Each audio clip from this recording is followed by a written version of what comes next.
Alright, so I just picked up this super cheap set of calipers, so let's head back to the shop and talk about the difference between cheap and expensive tools.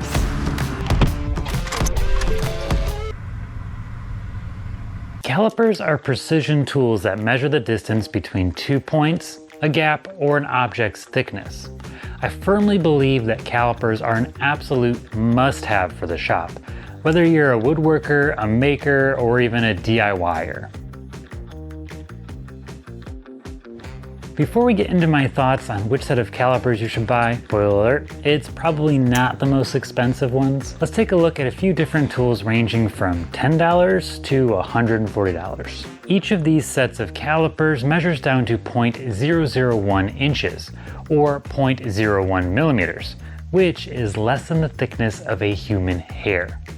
This is more than enough accuracy for woodworking, but more importantly, if used properly, any of these calipers are going to measure just as accurately as the next set. Even these high-end Mitutoyo calipers that measure down to 0.0005, or what we in the biz call 5/10 of an inch, state right in their paperwork that the accuracy is actually only guaranteed to be like plus or minus 0.001 inches. Which brings me to my first point, that kind of levels the playing field on the whole cheap versus expensive tool deal. The method used to manufacture all calipers makes each set inherently accurate within that 0.001. And when you see videos showing that the cheaper calipers are less accurate, you might also notice that they didn't spend quite as much time cleaning off those jaws, or maybe they didn't even use good caliper technique and squeeze those jaws too tightly on the part that they were measuring, which honestly will allow you to get pretty much whatever reading that you want.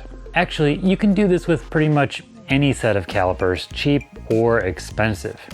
Even on these expensive Mitutoyo calipers, if I push on the thumb wheel hard enough, I can get them to read a negative number. Using tools incorrectly is the most common reason for getting poor results with both cheap and even expensive tools. Whenever measuring something, make sure to take a few measurements and double check that the jaws are actually square to the workpiece. It's really easy to tilt the calipers and get a bad reading. And like I mentioned, you should always verify that the jaws are super clean and only use a very light touch when closing the jaws on your part. Use the wheel on the body of the calipers to close the jaw. This wheel has a rough knurled surface so that you can move the jaws using extremely light pressure. The main difference between the cheapest calipers and the most expensive calipers is going to be fit and finish. Right out of the box, these $140 Mitutoyo calipers have buttery smooth action with basically zero play.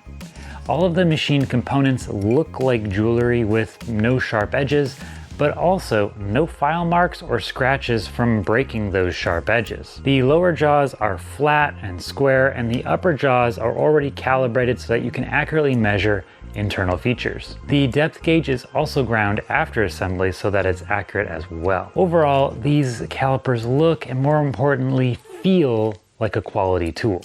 Moving along, I have this set of Carrera Precision calipers that I bought maybe 10 years ago or so, which at the time were about 40 bucks. I really like the build quality for the price of this set. They have this nice heft to them because the main housing is cast aluminum, I think. The machining is definitely not quite as nice as the Mitutoyos, and you can still see some of the tool marks. And you can really see some deep gouges at the end of the scale where the depth gauge is. Now QFun sent me this set of calipers to check out, and they run about $30, but they're often on sale for $20 or so. This set of calipers doesn't feel quite as nice as the other two. The action is super smooth, but has this metal on metal sound and feel. And while all the machining looks quite good, there is some play that allows the jaws to move significantly if you twist on them. I also noticed that the upper jaws right here are machined slightly out of square, so they're going to need to be filed or ground to get them measuring perfectly accurate. But remember, these calipers are over $100 cheaper than the Mitutoyo brand, so it makes sense that they would have to make some sacrifices. Honestly, I think these are good enough for most of your woodworking projects. Now, one thing I really like about these QFun calipers is this oversized display that displays freaking fractions. Isn't that sick? Metric people are going to love this. I can quickly switch between imperial, fractions, or even metric just by hitting this button. And that's actually a huge benefit of using digital calipers. There's no need to convert metric to imperial or imperial to metric, just hit this button. Or you could just use imperial. The advertising for these calipers said that they are IP54, which means they are splash resistant. So let's splash them and see what happens.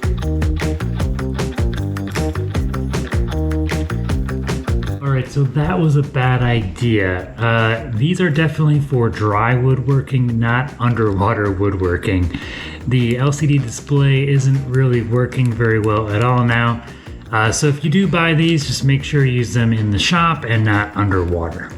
The biggest complaint I have with some of the cheaper calipers, especially these Carrera precision calipers, is that the battery just doesn't last very long. I feel like I replace these Carrera batteries every couple of months. Okay, let's go. No, it's not working. The battery's dead. Now, I'm not sure yet if this issue affects the Q-Fun calipers, but again, to be transparent, the battery that was installed in the caliper from the factory only lasted about 4 weeks after I received this unit, and that's not a very good sign. I reached out to the manufacturer and they said the battery should have lasted at least 12 months, so I popped in a fresh battery and I don't know, we'll see what happens. Either way, the solution to the battery problem is going to be to just go ahead and buy the Mitutoyo calipers, which last 3 years because they've got this patent or something, or go ahead and grab yourself some dial calipers.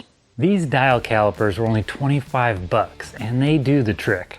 No batteries required.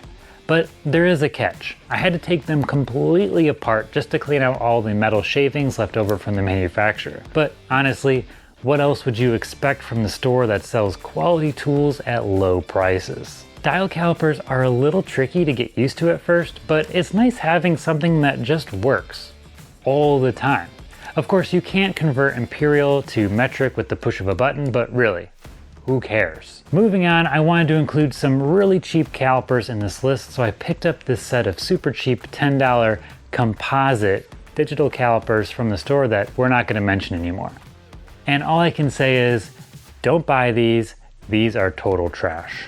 If you have the budget, personally, I would go with the Mitutoyo calipers. Every time you need them, they are going to work. Long battery life and high quality manufacturing is just going to equate to a better experience and a more efficient use of your limited time in the shop. And if you just use them for woodworking, they're probably going to last a lifetime, maybe even longer.